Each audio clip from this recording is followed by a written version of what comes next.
Alo, cô nghe nè má.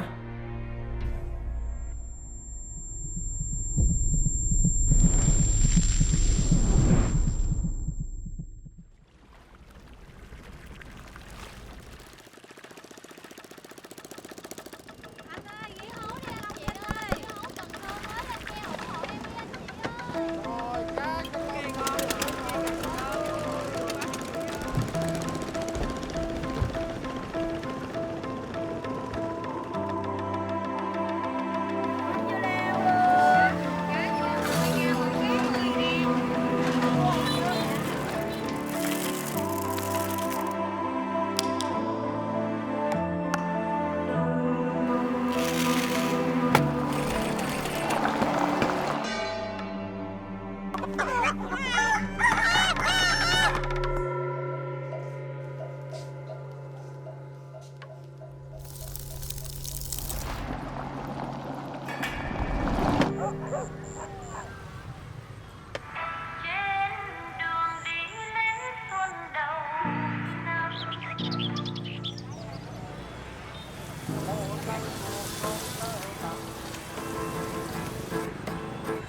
làm mấy nhiều ấp lòng chợ màu mấy điều rồi ít ngóng trông.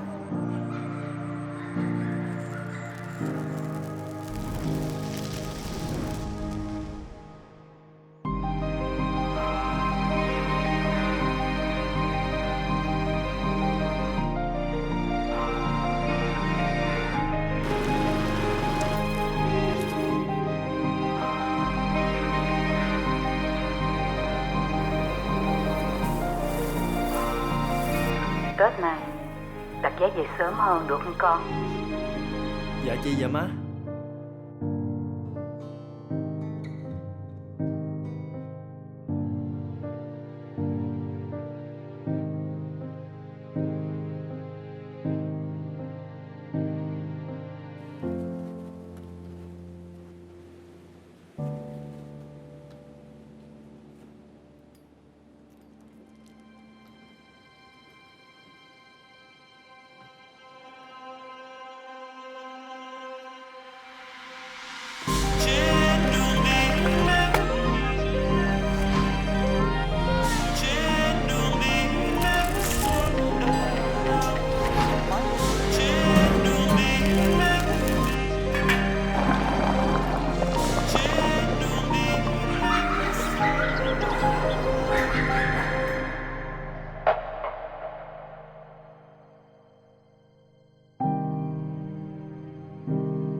Đặt vé cho con, quên vài bữa đến Tết không khéo sát ngày khó mua.